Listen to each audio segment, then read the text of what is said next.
Dumka Spiderman ने सिर्फ एक दिन में 20 पत्थर खदान क्षेत्रों की जांच कर रिपोर्ट सौंपी।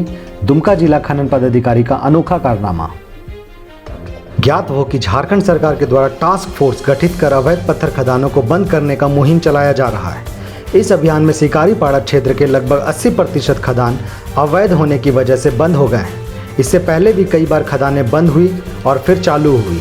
जिला खनन पदाधिकारी व अन्य पदाधिकारियों से मिली भगत कर नियम कानून को ताक पर रखकर तथा सरकार के राजस्व को नुकसान पहुंचाकर अवैध खदानों को वैध बताकर प्रतिदिन लाखों रुपए की वैध उगाही कर अवैध खदानों के संचालन की अनुमति दी जाती थी। इस प्रकार इस क्षेत्र में अवैध खदानों के द्वारा महीनों में करोड़ों रुपए का कारोबार किया जाता था।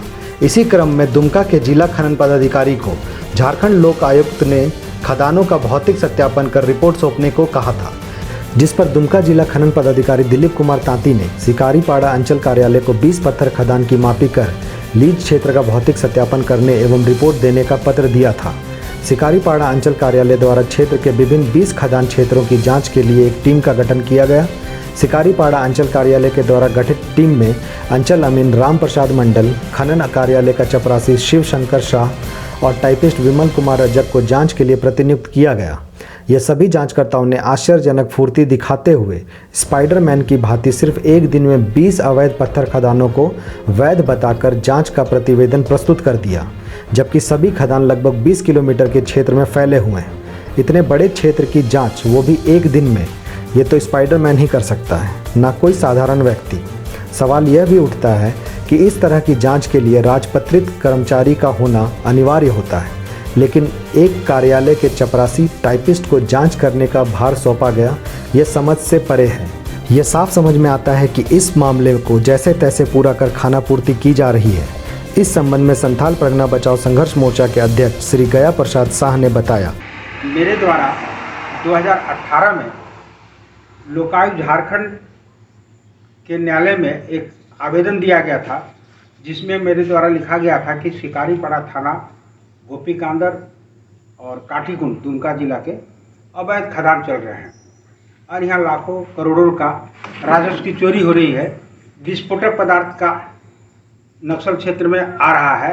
हजारों हजार ट्रकों से माल ढुलाई हो रही है, लेकिन जिला खनन पदाधिकारी इसका रोकथाम के लिए कोई किसी तरह का कार्यक्रम नहीं कर रहे हैं। कभी चेक नहीं करते हैं, चेक करते हैं तो ले दे करके छोड़ देते हैं। तो हमको भी बुलाया गया और जिला खनन पदाधिकारी श्री दिलीप कुमार तांती को भी DN उपाध्याय जो थे आपके लोकायुक्त महोदय वो बुलाए और सुनवाई हम लोग को किए। हमसे पूछा गया कि आपके पास क्या प्रमाण है। हमने बतला दिया कि पेपर का कटिंग है सर। प्रजातंत्र में मीडिया को मान्यता दिया गया है और ये पेपर वाले निकालते हैं, लेकिन इसके विरुद्ध में कभी कोई अगर शिकायत किए होंगे, किसी कोर्ट में केस किए होंगे तो इन्होंने बतलाना चाहिए। तो इन्होंने नहीं बतलाया, तो लोकायुक्त महोदय हमारी बात को माने कि नहीं इसमें तथ्य है, तो उनको बोले कि आप इसको 1 महीना के भीतर बंद कराइए और हमको लिख करके भेजिए, जांच करवा कर। अप्रैल महीना में 20 माइंस का जांच करवाए वही दिलीप कुमार तांती। तो जांच किससे करवाए? तो अमीन शिकारी कुमार तांती कौन है? जिला खनन पदाधिकारी दुमका जो 20 खदान का जांच करवाए। तो अमीन गया शिकारीपाड़ा से, शिकारीपाड़ा अंचल का, और जांच कराने के लिए 2 पदाधिकारी के रूप में एक प्यून को प्रतिनियुक्त किए, शिवशंकर शाह, और एक विमल कुमार रजक जो टाइपिस्ट है न्यायालय का, कार्यालय का, उसको। ये दोनों के जांच करवा करके ये भेज दिए लोकायुक्त कार्यालय से। जांच का रिपोर्ट 20 का और हम पर उस पर टिप्पणी मांगा गया है। हम टिप्पणी देने के क्रम में जिला खनन पदाधिकारी को सूचना के अधिकार के तहत मांगा है हमने कि इन लोगों को जो भेजा गया है जांच का पदाधिकारी बनाने के, क्या आपके पास इसका कोई आदेश आया है उच्च पदाधिकारी का? जबकि हम ये जानते हैं कि जमीन विवाद का मापी किसी भी राजपत्रित कर्मचारी के समक्ष ही किया जाना चाहिए। तो और अमीन को जो भेजे हैं तो इस पर भी लिखित सूचना होना चाहिए अंचल पदाधिकारी का, उसकी हम मांग की है। हमको लगता है कि यह काल्पनिक जांच है, उन लोग का हस्ताक्षर जरूर है। हमको लगता है कि सरकार को या लोकायुक्त महोदय को क्या कहते हैं गलत सूचना दिया है कि हम जांच करवाएं, इस पर तो केस होना चाहिए उस पर कि वह सरकार के साथ धोखाबाजी किया है। और हम देख लेते हैं, हम केस करेंगे उसको हाई कोर्ट पर, सीबीआई पर क्रिमिनल केस होना चाहिए। लेकिन 25 तारीख तक हमको भेजना है, उसको हम भेज रहे हैं।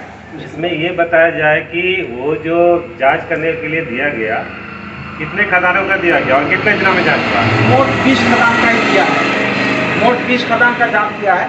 लेकिन उसका कहना है कि 100 खदान ये है, क्या कहते हैं, लीगल है। तो और खदान हम उसमें लिखे हैं कि और खदान अगल बगल का था, तो उसको क्यों नहीं जाना। और 20 खदान एक दिन में जांच करना यह असंभव है। विभिन्न जगह पर लगभग 30 किलोमीटर के एरिया में 20 खदान फैला हुआ है, और एक ही दिन में 20 खदान, और एक एक खदान का एरिया है, बीज एरिया किसी को 5 एकड़, किसी को 12 एकड़, इस तरह 100 एकड़ जमीन का चौहद्दी घूमना मुश्किल है एक दिन में। जबकि ये इसलिए इसको हम चैलेंज नहीं कर रहे हैं, लेकिन एक हमारे सामने आया है मेरे नज़र पर कि दिलीप कुमार तांती का इसी तरह अवैध काम का एक प्रमाण है। यह एक अवैध काम का प्रमाण है कि इस तरह का सारा काम उसकी पीरियड में 4 साल सारा काम अवैध हुआ है। सरकार को दिलीप कुमार तांती के विरुद्ध सीबीआई जांच बैठाना चाहिए, और उसका संपत्ति जो है जहाँ जहाँ सबको सरकारी संपत्ति उसको सीज करना चाहिए। अरबों रुपया की संपत्ति है उसके पास, अरबों रुपया की संपत्ति है। यहाँ के लोग भूखे कंगाल होकर के घूम रहे हैं और वो लूट के चला गया। हम लोग यहाँ करके बसे, क्या सरदार दुर्गा के लोग क्या देख करके, पहाड़ पर्वत नदी नाला देख के बसा, और देखा कि इसके नीचे जो खनन सामग्री है उठेगा, बिकेगा, राजस्व आएगा, हम लोग का डेवलपमेंट होगा। लेकिन डेवलपमेंट खाता में तो आया ही नहीं, सब तो माफिया लेके चला गया, सब दिलीप कुमार तांती लेके चला गया और बांट दिया यहाँ से लेकर रांची तक। इसकी जांच सीबीआई से होनी चाहिए। कि इन पदाधिकारियों की कार्यप्रणाली से साफ प्रतीत हो रहा है कि इस क्षेत्र के अवैध कारोबार में बड़े बड़े सफ़ेद पोश पदाधिकारी व नेता संलिप्त हैं, जिनके संरक्षण व अपार पैसों की वजह से किसी भी सरकारी आदेश का भी इन पर कोई प्रभाव नहीं पड़ता है। ये लोग ऐसे आदेश को यूं ही हंस खेल कर खाना पूर्ति कर रिपोर्ट सौंप देते हैं, और ऐसे ही रिपोर्ट के आधार पर सरकार का आदेश आएगा और अवैध खदानें फिर से चलने लगेंगी। पर्यावरण को नुकसान पहुंचाकर उसका भरपूर दोहन किया जाएगा। सरकार को राजस्व का चूना लगाकर करोड़ों रुपए का कारोबार चलता रहेगा। भ्रष्टाचारियों का मनोबल बढ़ेगा, उनकी मूछें तनेंगी व नक्सलवादी को बढ़ावा मिलेगा। मीडिया को चौथे स्तंभ के रूप में देखा जाता है, पर कुछ मीडिया संस्थानों की पत्रकारिता को देखते हुए ऐसा प्रतीत होता है जैसे वो बिक चुकी हो, या किसी के हाथ की कठपुतली हो, या डर की वजह से समाज को सच का आईना दिखाने से कतराती हैं। पहले जहां बड़े बड़े घोटालों का पर्दाफाश किया जाता था, भ्रष्टाचार, महंगाई व बेरोजगारी जैसे मुद्दों पर मीडिया के द्वारा तीखे सवाल सीधे सरकार से पूछे जाते थे, पर आज के दौर में इनका मौन धारण करना कहीं न कहीं पत्रकारिता पर ही सवालिया निशान उठाता है। इसी वजह से डेली लाइफ खुलासा नाम से एक छोटी सी मुहिम शुरू करने जा रही है, जिसमें झारखंड और बिहार के क्षेत्रों में व्यापक भ्रष्टाचार, बेरोजगारी, महंगाई व अन्य सामाजिक मुद्दों के पीछे संलिप्त सफ़ेद नकाबपोश पदाधिकारी, राजनेता व व्यक्तियों के क्रियाकलापों का उद्भेदन किया जाएगा। अतः हमारे इस अभियान में आपका सहयोग अपेक्षित है। हमारे इस अभियान से जुड़कर अपने क्षेत्र में व्यापक भ्रष्टाचार के मुद्दे को उठाएं, एक स्वच्छ समाज का निर्माण का प्रयास करें। हमारे चैनल को सब्सक्राइब करें और ज़्यादा से ज़्यादा शेयर करें, ताकि समाज के ज्वलंत मुद्दे व भ्रष्टाचार का खुलासा किया जा सके। धन्यवाद।